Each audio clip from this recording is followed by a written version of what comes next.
Bună ziua! Suntem pe lacul Horgești. Ești așa de bucuros! Ești bucuros! De mine și de mine! Chetră de bucuros! Păi nu mai poate! Pe lacul Horgești, nu vă uitați la domnul, că domnul... Băi, dar chiar ești bucuros,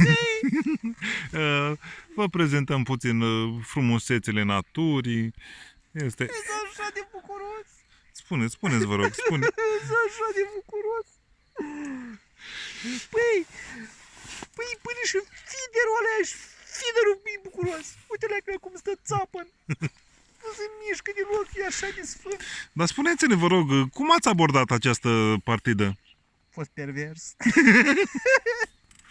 No, nu s-a așteptat. S-a dat pe învăluirii. I-am dat. Nu, dar el nu s-a așteptat. Deci toată lumea nu se așteaptă să prindem pești, dar nici noi nu ne așteptăm.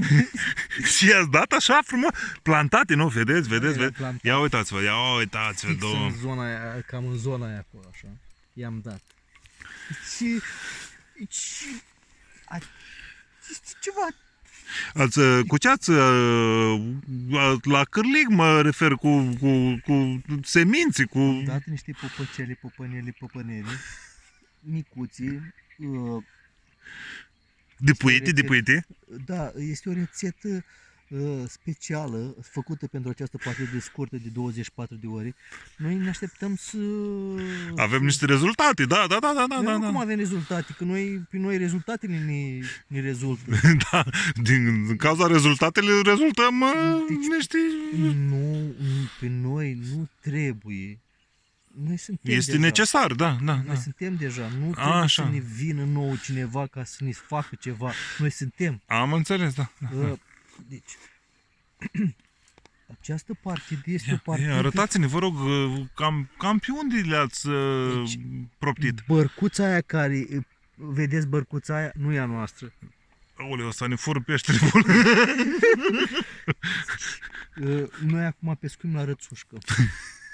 Avem în zona din fundal, dacă puteți observa, este o amplitudine de culori.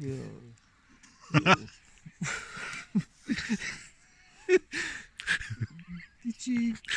Da, corcobem cerul gurii. Acum, partea bună a acestei partide de pescuit este că peștele este cu botul încolo. Ne-am văzut pe sonar că peștele este cu botul. Solar. Pe solar. Noi sonar n-aveam. Ne bucurăm.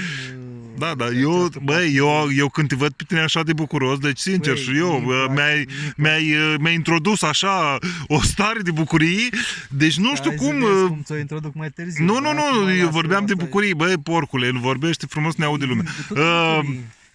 Da, lasă, că vorbim noi, să vorbim acum la subiectul care e bucuria bucuroasă, din care chiar îmi place, adică mă simt așa de bucuros. Mă bucur că și-o dat drumul balta. Da. Noroc că ți-ai pus și fesul că își dădea drumul și pe păr. Deci, chiar feederul, noi am pescuit la feeder. Da, să vă prezentăm că noi pescuim și la feeder, știți? A făcut o montură... Băi, deci eu unul n-am mai pescuit la feeder, acum nu știu, așa țapă trebuie să stea? Dacă cineva știe să ne răspundă, chiar aș fi bucuros să știu, pentru bucuria mea bucuros, aș fi să știu bucuros ca să știu dacă e așa trebuie să stea el. Filmul mătii, băi, nu o faci, băi. Tu filmul tău, vrei tu filme. Cine filmul ăsta? E totul la filme. Nu vreau, nu un film. Dar filmele astea, ia uite cum ia peștele de pe patul de Nadu, uite cum stă el și dă el cu sonar acolo în stuful nostru, parcă ar fi stuful lui.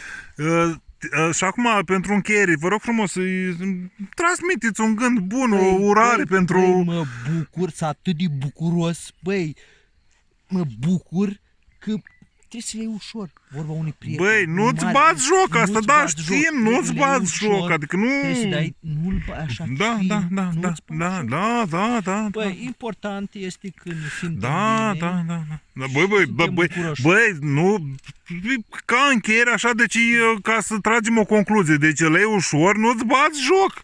Da. Așa, La revedere. La revedere.